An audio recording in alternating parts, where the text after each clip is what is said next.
Well, good morning and welcome to each one of you. Thank you all so much for coming and sharing this time together. It's really a privilege, I think, for us this morning to have Steve Silcox with us. Steve might be new to some of you. They haven't been a member of Bethel here for a while, but been in the community. And we're just thankful because Steve spent his whole life and career working in providing aid and in providing help for people around the world in the Foreign Service and in, I believe, even the Peace Corps. And he just told me that he has worked in 60 countries and traveled in 114 and lived in 7 of them, different from the United States. So that kind of tells us something. Thank you. I'm going to hand it off to Steve. Thank you, Gene. Thank you, Gene. Well, thank you for attending. Most of you probably were aware that USAID has been disbanded. It's been folded into the State Department with just a little piece of what it used to be.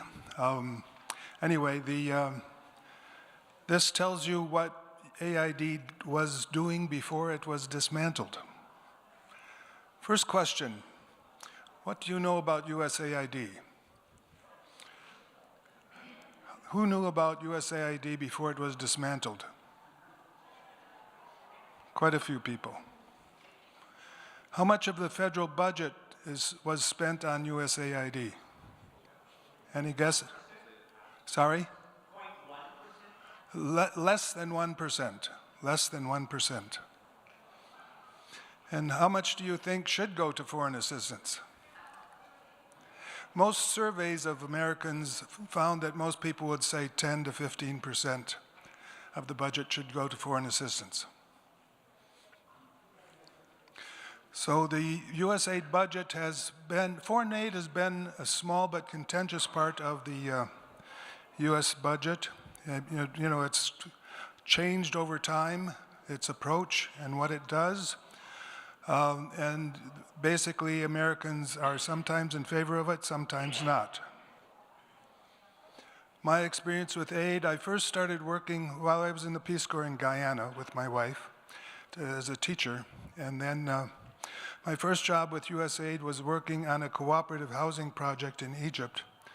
Cooperative housing, and we were also upgrading existing communities.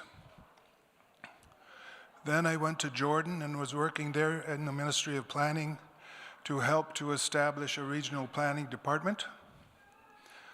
Then I worked in Ukraine for 3.5 years from 1997 to 2001. I was working directly for USAID at that time, and I was responsible for the programs that supported small and medium enterprises. Then I went to Georgia for half a year in Tbilisi, where I was the acting deputy director of the Economic Growth Office. Finally, I ended up retiring in Washington, working in the Reagan Building, and there I basically helped missions around the world with project designs and evaluations and implementation issues. I did a number of short-term assignments during that time. So this is what John F. Kennedy said when USAID was established back in 1961. It was established by the President after Congress passed the first Foreign Assistance Act in September of that year. They established USAID as a functionally independent executive agency in 1998.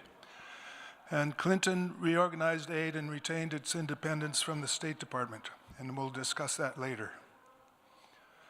Congress would authorize foreign assistance programs every year, and that became very difficult to plan in many cases because they would only pass a budget for 1 year, and so you would have to figure out and then they would be slow to reauthorize projects, and so you would have to plan ahead on how to deal with that. How did USAID's approach change over the years? Initially, it was created to counter communism in developing countries. Then during Vietnam, we had a huge contingent in Vietnam working with the South Vietnamese. After the Camp David agreement was passed, or was signed rather, we had a big program in Egypt and continued to support Egypt in many ways, and that's when I went to Egypt in 1980. We've assisted, and when the Soviet Union collapsed, we ended up focusing on a lot of the former Soviet Union countries. That's when I went to Ukraine. And basically, we were helping, in addition to health and other issues, we were trying to help them change from a command economy to a market economy, market-led. And then we assisted failed states such as Afghanistan and Iraq after the US had invaded them militarily. Had questionable results, obviously, both in Iraq and in Afghanistan. And I always contended that it's tough enough to do development work in peacetime, much less during wartime. Finally, today there's concern about both China and Russia and what they will do to fill the gap now that USAID has been dismantled. This lists the principal sectors of USAID programs: economic development, humanitarian assistance, health, peace and security, and then program support. What are the types of assistance that USAID would provide? Technical assistance was a big component, such as the work that we did in Ukraine to help people understand how market economies work, give them a lot of training. We set up business centers. We gave finance to small businesses to help them establish their businesses, and other types of support. Also to support a free press. So a lot of things that we take for granted in the US, we helped to establish in the former Soviet Union. Financial assistance through two forms, either grants or loans. Grants don't have to be paid back. Loans do. But and so you would give different types of financial assistance according to the need and what they were capable of paying back. Then there's in-kind assistance, such as food, medicine, and other types of things. Finally, USAID spent a lot of time developing public-private partnerships, getting US companies by and large, but also other companies in the countries we worked, to support the development of programs that could be sustainable through the private sector, because we didn't want to establish programs that would depend upon foreign aid forever. So using public-private partnerships was a way to help that become sustainable. Who implements foreign assistance programs? NGOs. In your handout, you'll see that the largest recipient of implementer, largest in terms of money, was Catholic Relief Services. And some other religious organizations also implemented some of the various AID programs.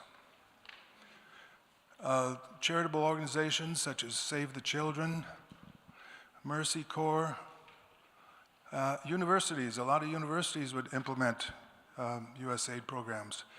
When I was in Ukraine, the University of Minnesota, in conjunction with a university in Poland, were implementing a project to help the universities in Ukraine develop programs to teach students about market-led economies. Public international organizations such as the World Bank, the UN, and regional development organizations such as the Asian Development Bank and the African Development Bank. Finally, local organizations. USAID provided a lot of support to local organizations. Typically, they did not directly give the money to the local organizations because many of them really could not handle all of the requirements that the US government required in implementing projects. And so you would get a US company, either an NGO or a for-profit company, that would handle all of that business, and then you would have the local organization implement the project at the local level. Finally, individual consultants. I had times in my career where I was not directly employed by companies.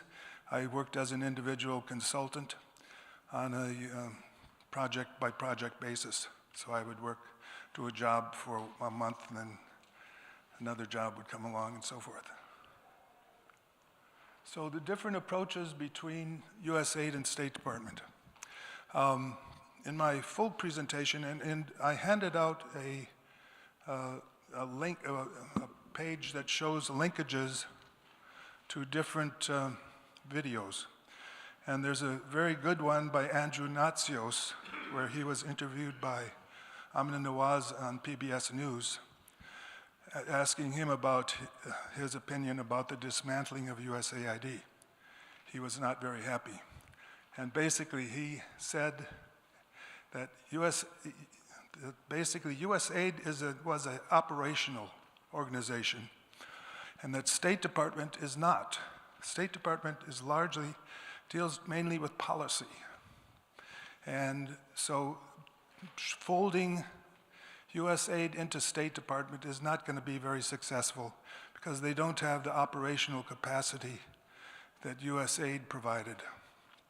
And it was interesting too, because whenever the president or a congressional delegation would come to a country, USAID had all the vehicles and they had all of the support staff to be able to provide the support to those delegations. That's going to be a difficult thing for the State Department to do now that they've dismantled all these people working overseas. But the USAID would focus on institutional and capacity building in countries, as well as short-term humanitarian needs. So the recipient countries, beneficiaries of foreign assistance, who are they? Government agencies and local organizations and businesses receive technical assistance. Local businesses and NGOs also receive loans and grants. And individuals receive medicines, disaster assistance, and scholarships. When I was doing a job in Indonesia a few years back, the Minister of Finance and the Minister of the Economy both were graduates of US Ivy League universities. USAID provided a lot of scholarships to students coming from overseas. Those students learned how the US operated, how the US economy operated, how democracy worked, and they came back to their countries and provided lots of good support, and they were very friendly largely with the US. So that was really, that type of program really supported a lot of goodwill towards America. So who are the US beneficiaries of foreign assistance? Farmers. In the handout I gave you, it lists the different farm programs that receive, where USAID would buy the different products and distribute them around the world. A lot of the farm produce today is not being purchased by USAID, and so farmers are not benefiting from that. Companies, USAID had a Buy America component on everything that we purchased. Now, sometimes that was not possible. in which you could buy locally, but usually you had to buy American. So what did that mean? It promoted open markets for U.S. exports. A lot of the U.S. companies realized that USAID could provide a lot of support in helping to open up export markets for them overseas. Sales of medicines, equipment, and American products, obviously. All the cars that we would use overseas had to be American if at all possible. Technical assistance contractors. You had a number of technical assistance contractors, for-profit contractors, largely in the Washington, D.C. area, but some elsewhere around the country. And then NGOs, not-for-profits, would also implement those projects. Airlines, we had to fly American if at all possible. There were over 10,000 people, including both USAID direct employees and contractors, staff, that are no longer working for USAID. And all of those people, when they would go overseas, would have to fly American Airlines. So I'm thinking that a lot of the US airlines are having a shortage, are really short of a lot of those people that would normally fly American. So universities and charities also benefit from foreign assistance. There was one time years ago, when they said about 80% of all the money that USAID spent came back to America, either on U.S. products or U.S. airlines or U.S. consultants, and so forth. So that the huge part of the money that USAID spent actually went to support the U.S. economy. So this was, as just cited, Andrew Natsios, who I mentioned in his video. So, thank you. Any questions? Yes? I have a question about a fact, a statistic that I saw the other day. 600,000. It's estimated that 600,000 people are dying in the world now as a result of the closing of USAID and other programs like that. Do you care to comment about that? Yeah, I don't have any firm figures on that, but I know a lot of people feel the same way. The problem is that a lot of the delivery supply chain for medicines overseas was provided by USAID. So, and of those 10,000 people in the U.S., there were also, we had local staff in USAID, missions overseas, and we had local implementers, local businesses and so forth. So those people are not performing those tasks that they used to. So that's part of the reason why in the medical part of it, people are suffering from that, for sure.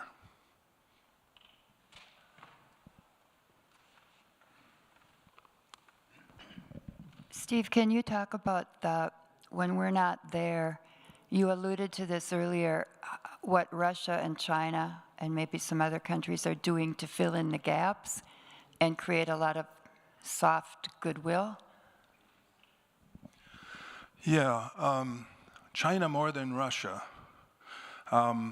Actually, a guy who worked in my department in Ukraine had worked for the Soviet Union in India as part of their foreign assistance program before the Soviet Union collapsed. But the question again, I'm sorry.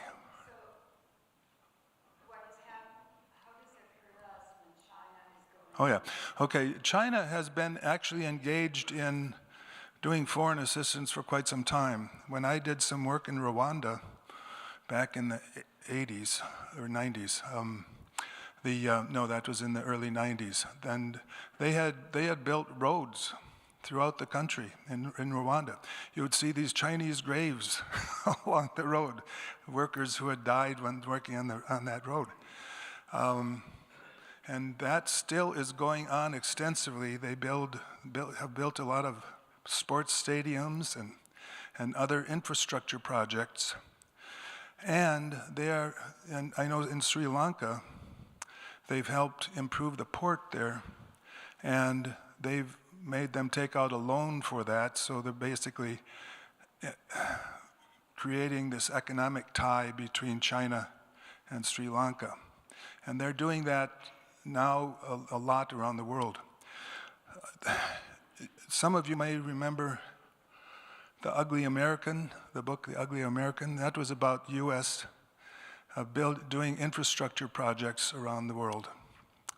And it's interesting because the U.S. government stopped doing infrastructure projects sometime in the 70s and 80s, and then started focusing more on technical assistance and other types of assistance. But China is still doing a lot of that, and basically they're trying to build goodwill. It was interesting when I was in Rwanda at that time. They had finished the roads, but there was not a single Chinese restaurant in Kigali, the capital. And I was surprised. I thought, you would have thought one of those guys would have stayed and set up a Chinese restaurant.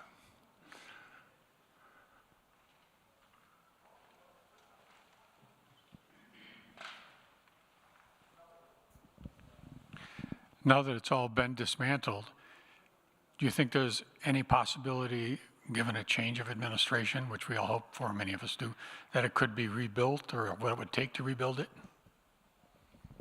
Yeah, thank you for that question. Yeah, I do.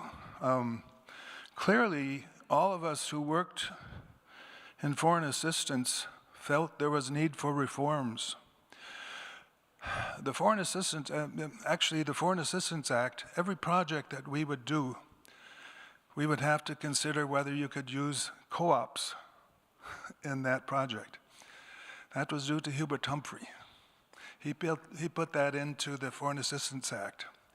The Foreign Assistance Act, over time, got longer and longer and had all of these riders put on by different congresspeople.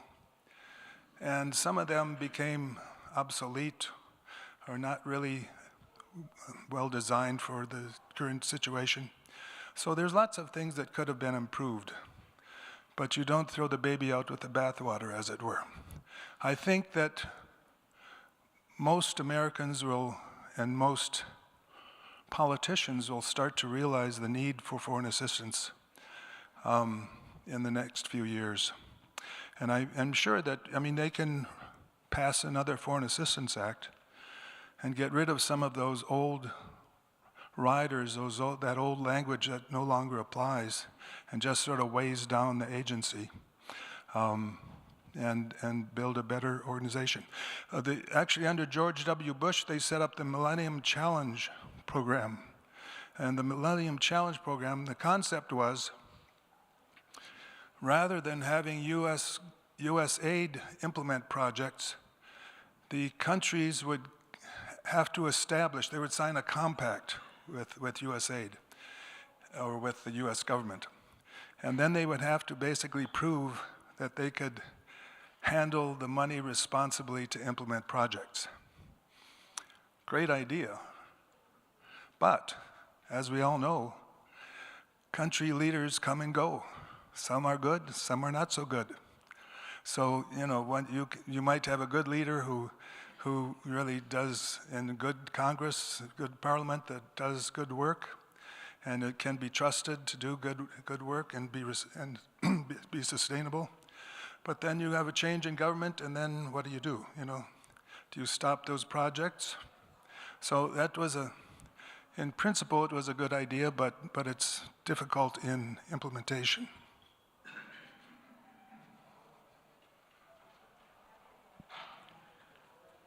Thank you, Steve, for your service. Phyllis, you have a watch, right? And I promise I will not take more than 2 minutes, but I cannot resist sharing the pain in my heart. And it comes from two experiences. One is at UW-Madison, working in the International Studies Office, where we worked with about 50 foreign students, graduate students, all sponsored by AID. And part of my responsibility is to work with those people. The other was to bring in ministers of agriculture from around the world, again, all AID sponsored, and for summer training in leadership and program planning. My most treasured memento from those days that I still have in my drawer is a thank you letter from the minister of Iran thanking me for this experience. Fast forward to 2 weeks ago, I've just returned from a trip to Asia. And they're attending an ECHO conference. Are you familiar with ECHO? Everyone should be. It's an incredible organization. And that was part of a 2-week tour with ARI, which some of you know about, Asian Rural Institute. Am I close? Anyway, you cannot, at the ECHO conference, there are about 50 countries represented. You cannot imagine the consistent stories from all agencies, NGOs, countries, talking about the destruction that is taking place with AID withdrawal. And what Steve referred to, the movement in by China. A guy from Myanmar who had escaped from his village just a few weeks ago because of Chinese bombing in their area. And it's pervasive around the world. So I don't think we can underestimate the incredible impact that this cut is having on our people in this world. And we have to step forward. Thank you very much.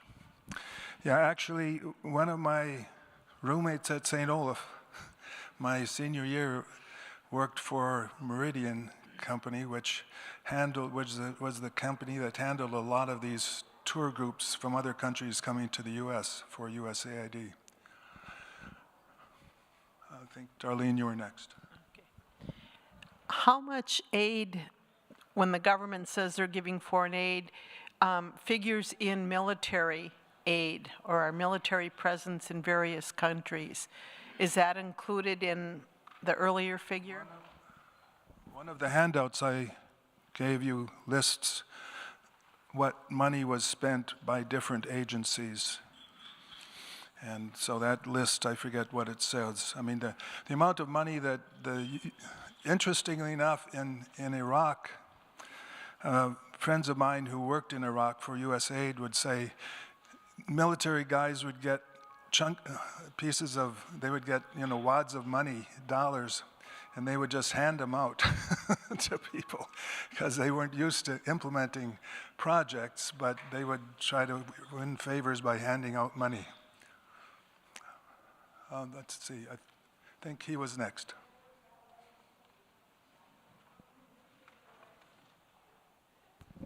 You mentioned being part of this youth, what was it? Peace Corps. Sorry. Any comment about what its situation is in today's world? Yeah, Peace Corps still survives. They haven't abolished Peace Corps, and their budget is still fairly much intact, but they've had a hiring freeze, and so there's a lot of shortage of staff at this point with the Peace Corps. So, yeah, I don't know more than that.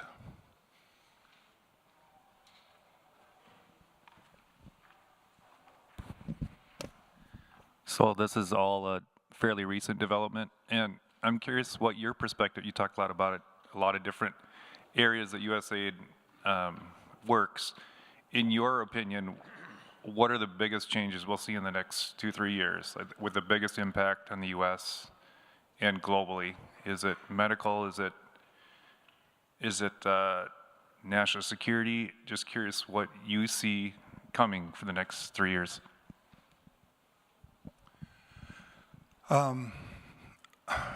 It's just my guess, but I mean, clearly the ill will that we're going to get from stopping all the medicines that we provide, all the medical help is going to have an impact.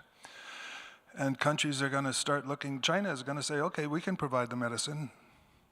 And Russia might too, who knows? I'm not so sure about Russia. But anyway, so that is an area where I think it's going to have a big impact.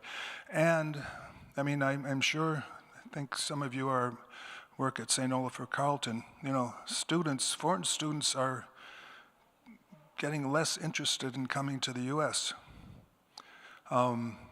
That's going to have a long-term impact, because these students who came to go to school in the U.S. made friends in the U.S., adopted ideas from the U.S., and that is going to be hard to replace.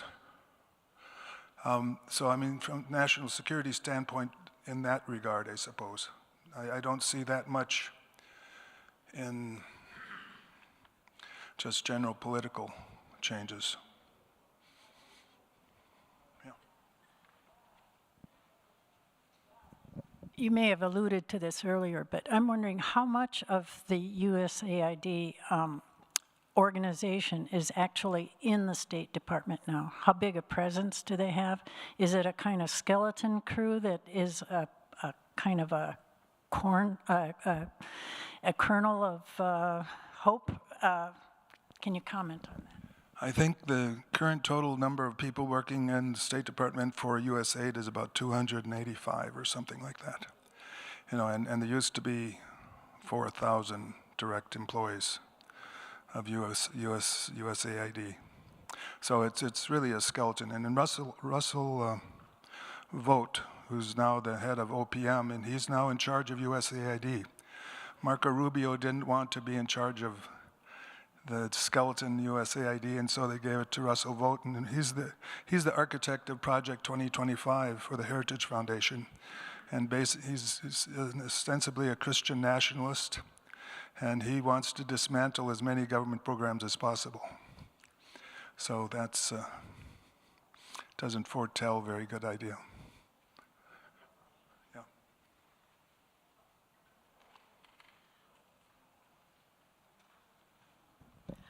What would you suggest that those of us who are here and are so saddened by the loss of this program, what can we do to hold on to this hope for when hopefully we get an administration change that's more conducive to helping the whole world rather than just a few people? Yeah, that's a very good question. Yeah, we could clearly, you know, contact your Congress people. Actually, the Peace Corps, the Minnesota Peace Corps, returned Peace Corps volunteers had a session this summer up at Lake Harriet where a bunch of us got together and we filled out postcards supporting the Peace Corps and sent it to various Congress people and leaders, political leaders. Clearly, lay the groundwork by supporting. Send a letter, you know. I mean, or even an email. You know, these things that you would fill out, that organizations that you get from AARP saying, write to your congressperson saying this. I mean, they just tally the number of those. But if you actually write a letter, my wife wrote a letter to Amy Klobuchar complimenting her on something. And she got a return reply saying, thank you for your kind words, you know. So, I mean, they do respond. Actually, I remember when I was graduating from St. Olaf, I sent an invitation to Hubert Humphrey to attend the graduation ceremony. And he actually replied and said, thank you, but I can't make it. Incidentally, most people don't realize that, I mean, they think that Kennedy was responsible for the Peace Corps. Actually, that was Hubert Humphrey's idea. And as somebody who grew up in New Ulm, Minnesota, he announced his desire to set up a Peace Corps at the New Ulm Fairgrounds during a political speech. I forget the year, but yeah, that's a little known fact. But yeah, write your Congress people and local politicians too. I mean, let people know that you think this is important and why you think it's important. Any other questions? Yeah. Just a comment that one other program that's been eliminated very quickly, but it's very important from the standpoint of the image of the U.S. around the world, is Voice of America. That's been eliminated very quickly. And that leaves the communications arena wide open for Chinese and Russian propaganda to interpret the views of the United States, not the United States government. Yeah, that's particularly true today with all the social media that exists, and people get their information from social media. This is like a broader question, and I don't know if there's really an answer, in part because of my own experience of trying to make sense of what the administration is doing. But why do you think America First and MAGA folks and Trump and Elon Musk how are they justifying this? How do they articulate it as some kind of coherent policy, or don't they?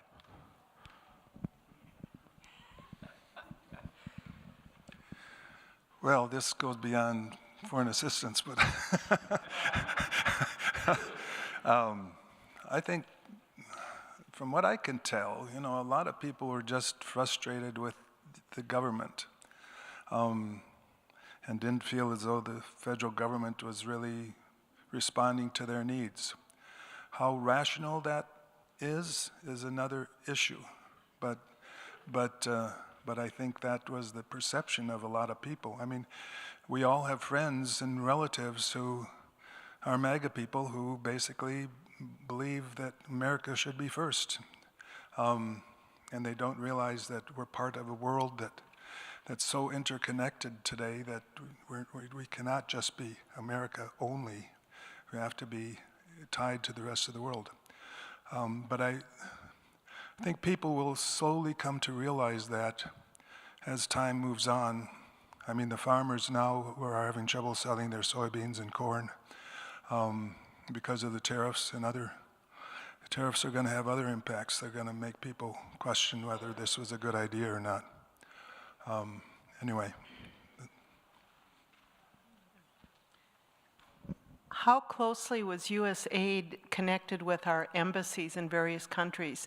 And I know we don't have ambassadors in a lot of countries. Do you know what that is right now? Very close relationship. When I was in Ukraine, the ambassador would meet with USAID people all the time. Ambassadors love to go and open up projects, that the USAID would start.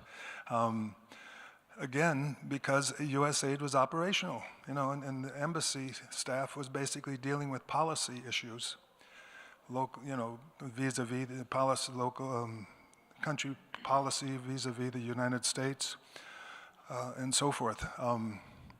So there was very close connection. And some of the ambassadors actually were former USAID people, former USAID directors.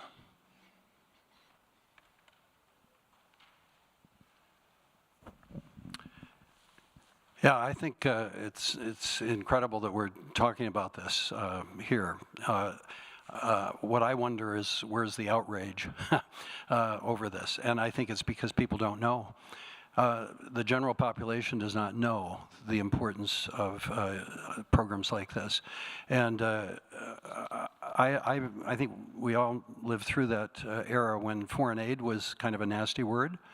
I don't know if you remember that, but I mean, people who were really into this America First idea, that's been going along for a long time, and so people are not aware. We worked in the Central African Republic and saw the needs there, and I worked with USAID and with Save the Children and Mercy Corps and Catholic Relief and some of those organizations to do a village savings program, and that program basically folded.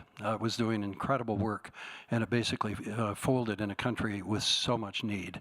I think we just need to educate people. That's just an incredibly important thing on the importance of the U.S. involvement in the rest of the world. Yeah, one program that helped educate Americans was the Farmer to Farmer program, which they would send U.S. farmers to work, help farmers overseas improve their production, improve their processing. Actually, we had a guy, when I was in Ukraine, we had a guy come from Minnesota who was helping some people learn how to make sausage properly. But, one of the big problems that's going to be difficult in reestablishing foreign assistance. We have well, over 10,000 people, who have been laid off in effect. And that involves locals overseas as well as people. I mean, my friends who were, I retired in 2011 and then consulting after that, but my friends who were in senior levels like mission directors or other senior positions, most of them got buyouts, so at least they were able to get their retirement. But all of the mid-level people were totally screwed. Because basically there's only so many other international agencies that can hire people. And on Facebook, I see my various friends have been hired by local government agencies or other types of local NGOs. Those people are not going to be available. We have lost this huge capacity of people who knew how to implement projects successfully. Reestablishing that is going to take a long time. Figure if St. Olaf laid off 2/3 of their professors and then had to reestablish it. The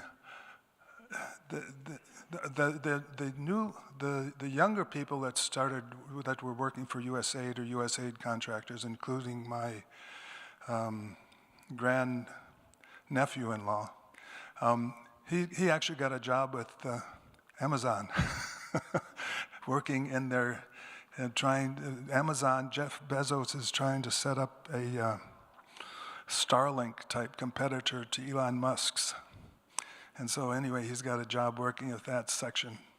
Doubled his salary actually. But the younger people will all find jobs because they're malleable. But the mid-level people are really up the creek. And that's going to be hard to reestablish that capacity. Oh, no, what? Right behind you.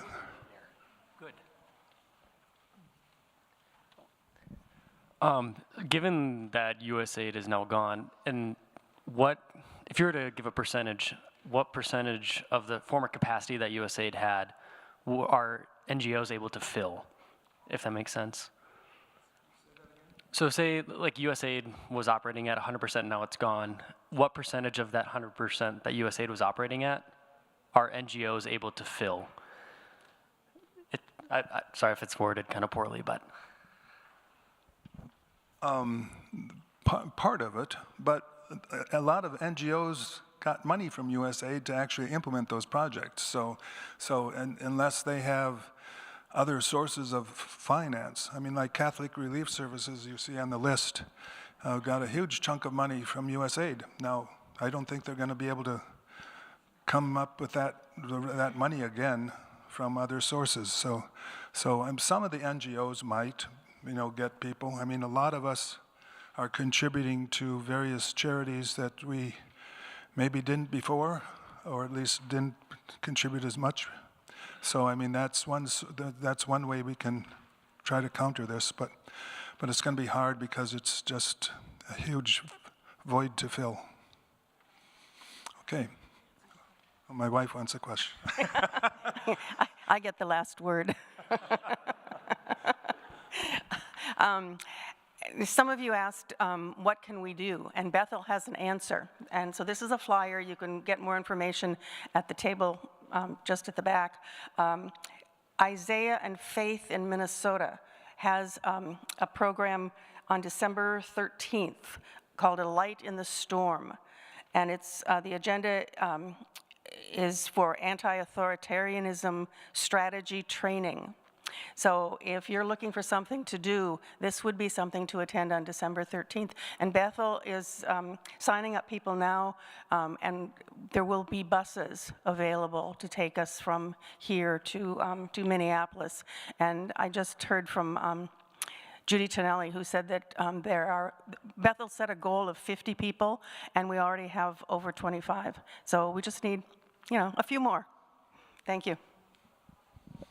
Thank you very much. Thank you very much, Steve, for informing us. It's been very informative, and thank you all for being here. And yeah.